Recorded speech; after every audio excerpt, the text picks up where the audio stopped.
प्रयागराज की घटना और अतीक अहमद के मुद्दे को लेकर अब सपा और बसपा ही आमने सामने नजर आ रही हैं। हमारे साथ में इस समय समाजवादी पार्टी की विधायक और अपना दल कमेरावादी की नेता डॉक्टर पल्लवी पटेल जी हैं। पल्लवी जी, जिस तरह से पूरा घटनाक्रम हुआ प्रयागराज का, उसी के पास के क्षेत्र से आप भी विधायक हैं, तो इस पूरे घटनाक्रम पे अब तो बसपा जो है वो सपा को ही सवालों के घेरे में कटघरे में खड़ा कर रही है।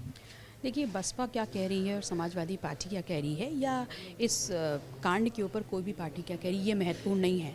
महत्वपूर्ण ये है कि 72 घंटे से ऊपर का वक्त हो रहा है और प्रदेश सरकार जो कि लॉ एंड ऑर्डर के प्रति बहुत ही अपने आप को बोलती है कि हम बहुत सजग हैं, बहुत लॉ एंड ऑर्डर मेंटेन कर रहे हैं, तो ऐसे में उनके प्रति कार्रवाई क्यों नहीं हो रही, ये महत्वपूर्ण सवाल है।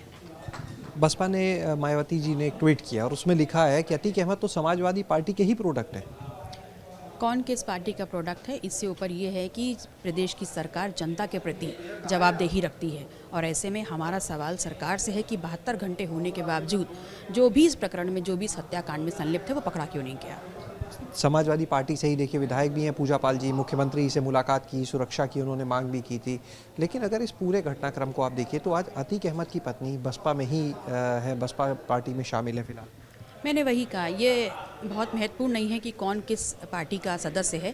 महत्वपूर्ण ये है कि जिस चीज़ के लिए सरकार अपना गाल बजा बजा के बोल रही है कि हम लॉ एंड ऑर्डर मेंटेन करते हैं, कानून व्यवस्था मेंटेन करते हैं, वहाँ पर इतने बड़े कांड हो जाने के बाद 72 घंटे तक अगर अपराधी ना पकड़ा जाए तो दोबारा उसको एक रिवाइज करने की ज़रूरत है।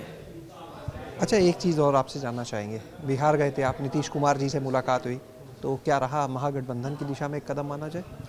देखिए, जब राजनीतिक लोग साथ बैठते हैं तो राजनीतिक मुद्दों पर चर्चा होती है और माननीय मुख्यमंत्री जी से मेरा मिलना राजनीतिक तो था ही, लेकिन पारिवारिक भी था और इस दौरान कई अहम मुद्दों पर चर्चा हुई और मुझे लगता है जिस प्रकार से चीज़ें आगे बढ़ रही हैं, इस देश को बहुत बेहतर दिशा में ले जाने का काम होगा।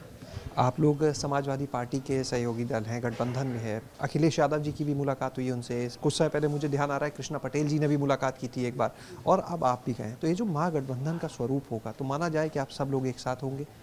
देखिए, हम सभी का उद्देश्य है कि इस देश में कुछ बेहतर हो और जिस प्रकार की स्थितियां हैं वहाँ यहाँ की जो प्रजा है, जो हमारी लोग हैं, उनको उन समस्याओं से निजात मिले और ऐसे में अगर पहल होती है महागठबंधन की तो उसका स्वागत है।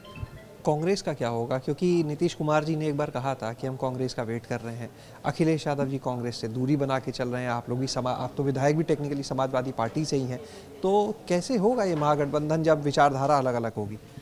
देखिए, अगर उद्देश्य बड़ा है और अगर हम गठबंधन में आना चाहते हैं तो हर कोई कहीं ना कहीं अपनी अपनी चीज़ों को किनारे करके देश हित में सोचता है और ऐसे में जिस प्रकार से माननीय नीतीश कुमार जी ने पहल की है, कहीं ना कहीं ऐसी आशा है और पूर्ण विश्वास भी है। मैंने हमेशा कहा मैं बहुत आशावादी हूँ, तो पूर्ण विश्वास है कि आगे जो स्वरूप निकल के आएगा महागठबंधन का वो बहुत ही बेहतर होगा और देश हित में काम होगा। अच्छा, आपको कोई समस्या तो नहीं है कांग्रेस से? मुझे किसी भी पार्टी से कोई समस्या नहीं है। तो ये थी हमारे साथ में डॉक्टर पल्लवी पटेल जी, जिन्होंने कहा कि मायने ये नहीं रखता कि कौन किस पार्टी में है।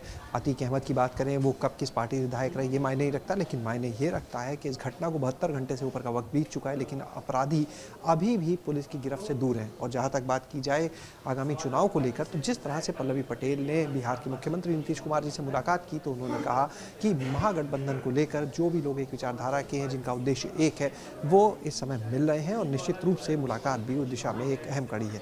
कैमरा सहयोगी हरिओम के साथ शैलेश अरोरा, एबीपी गंगा, लखनऊ।